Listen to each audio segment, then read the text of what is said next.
Bonjour Pierre, soyez le bienvenu sur l'antenne d'Europe 1. Oui, bonjour. Quel âge avez-vous Pierre et d'où nous appelez-vous? Alors moi j'ai 48 ans aujourd'hui, je vous appelle de Nouvelle-Calédonie, Nouméa. Alors vous Pierre, donc vous habitez en Nouvelle-Calédonie et il y a 3 ans, vous avez croisé la route d'un requin alors que vous faisiez du kitesurf. Est-ce que vous pouvez nous raconter? Eh ben oui, je peux tout à fait vous raconter. Donc ça s'est passé il y a 3 ans au mois de juin et j'étais en train de finir ma session de foil parce que j'étais en foil, c'est un kitesurf monté sur un mât en carbone qui fait que la planche sort de l'eau. Donc j'étais en foil et en fait sur la fin de la session, je fais un dernier bord et quand j'arrive au large, je vais être à 500 mètres du bord à peu près, je fais un jibe, c'est-à-dire un demi-tour et j'étais donc debout sur la planche, mais comme on perd de la vitesse, la planche est redescendue pour se retrouver sur l'eau. Et là, il y a un requin bulldog, donc qui devait être dans les quelques dizaines de mètres alentour, qui a, à mon avis, confondu avec un oiseau qui se posait à la surface. Et il est venu attaquer ce qu'il pensait être un oiseau à la surface. Donc en fait, il est venu, il m'a attaqué par derrière, il a croqué la planche. Et moi, j'étais donc debout sur la planche. Et au passage, il m'a croqué l'arrière du pied. Donc, Et qu'est-ce que vous avez ressenti à ce moment-là? À ce moment-là, j'ai senti un choc parce que il arrivait pleine cale, donc il était lancé comme un taureau. Et comme il faisait 300 kilos à peu près, je me suis retrouvé envoyé valser en l'air parce que ça m'a fait bien sûr tomber du foil. Je suis tombé 2-3 mètres plus loin. Et comme j'avais rien vu venir du tout, j'ai pensé sur le moment que c'était un bateau qui m'avait percuté. J'étais un peu surpris parce que j'avais pas vu de bateau, mais j'étais sûr que c'était un bateau tellement le choc était violent, quoi. Et donc je me suis retrouvé dans l'eau avec de l'eau jusqu'au niveau du menton et là j'ai retourné la tête et c'est là où j'ai vu qu'en fait il revenait me voir et je me suis retrouvé avec l'aileron qui était à 3 mètres de moi et la gueule au bout du bras, un face à face assez pétrifiant on pourrait dire. Donc c'est à ce moment-là que vous avez cru mourir? C'est à ce moment-là que j'ai réalisé que j'allais mourir, ça c'était clair, ça faisait plus aucun doute là, parce que je savais que j'étais chez lui, qu'il faisait ce qu'il voulait de moi et qu'il m'avait déjà attaqué une fois. Et quand j'ai vu que c'était un gros, parce que j'ai vu la taille de l'aileron, j'ai vu le dos qui sortait de la surface, j'ai vu que c'était un gros, là le cerveau a enregistré directement que j'étais mort, là il n'y avait plus de doute possible, quoi. Est-ce que vous avez pensé à autre chose que le requin à ce moment-là? Je sais pas, est-ce que vous avez vu votre vie défiler comme on voit dans les films? Non, justement, il n'y a pas de tout ça parce que ça se passe tellement vite que, en fait, le cerveau enregistre directement qu'on est mort. Donc là, il y a une grosse prise de conscience qui est un peu terrible, on pourrait dire.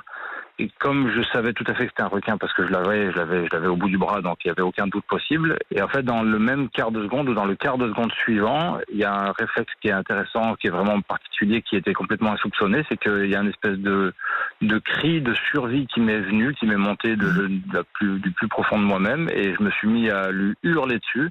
Et heureusement, mon aile était restée en l'air. Et en fait, en même temps, par réflexe, j'ai balancé mon aile pour m'éloigner de lui. Et donc, en fait, vous l'avez fait fuir. Vous l'avez fait fuir. Non, je suis pas sûr qu'on puisse dire que je l'ai fait fuir. Je pense que en fait, c'est un réflexe que j'ai eu moi, qui allait avec le fait que j'allais partir pour m'éloigner le plus vite possible. Mais je pense que j'étais clairement chez lui, il pouvait faire ce qu'il voulait de moi. Donc lui, à mon avis, il s'était déjà pété les dents sur ma planche.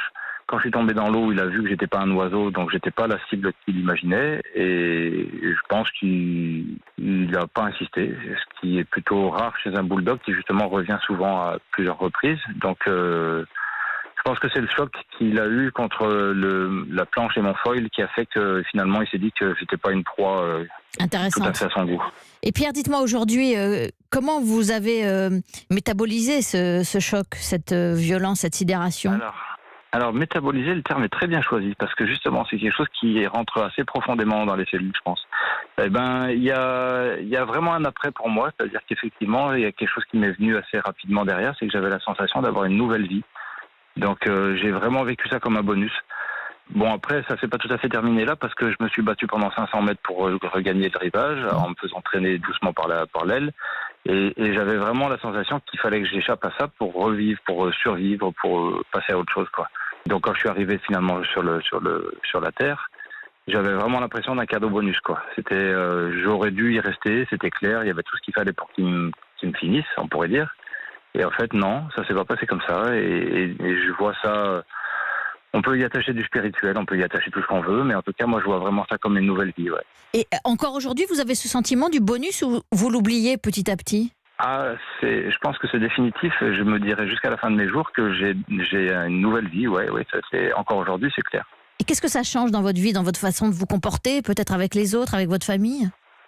Évidemment, on profite plus de la vie parce que je me dis pas à chaque minute que c'est les derniers instants et puis il faut profiter à fond.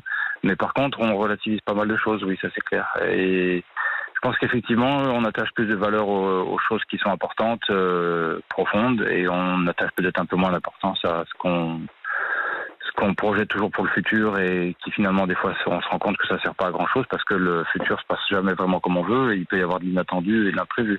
Et Pierre, vous en avez fait des cauchemars? Vous avez vu un psy? Est-ce qu'il y a eu un accompagnement pour vous aider?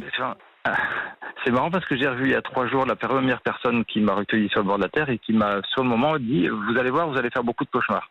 Et en fait j'en ai fait qu'un seul. Je m'en souviens d'un très net où j'étais en train de faire la planche à la surface de l'eau et il y a une espèce de danger qui montait du fond des profondeurs de la mer et qui remontait. Il y avait une espèce de couleur orangée, c'était bizarre, mais je sentais nettement un danger. Donc j'ai fait un cauchemar et assez vite après l'événement et finalement plus du tout après.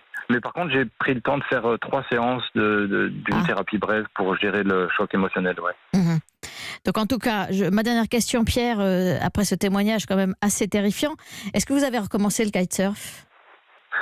Oui, il y a pas mal de gens qui me posent cette question-là. Le kitesurf, c'est ma passion depuis 15 ans et en fait, dès que j'étais cicatrisé, parce que je suis passé au bloc, on m'a opéré, j'ai cicatrisé et 1 mois après, j'étais sur l'eau et je renavigue 2 fois par semaine depuis 3 ans, j'y suis régulièrement. Eh bien, bravo et merci infiniment Pierre pour votre témoignage. Bon kitesurf.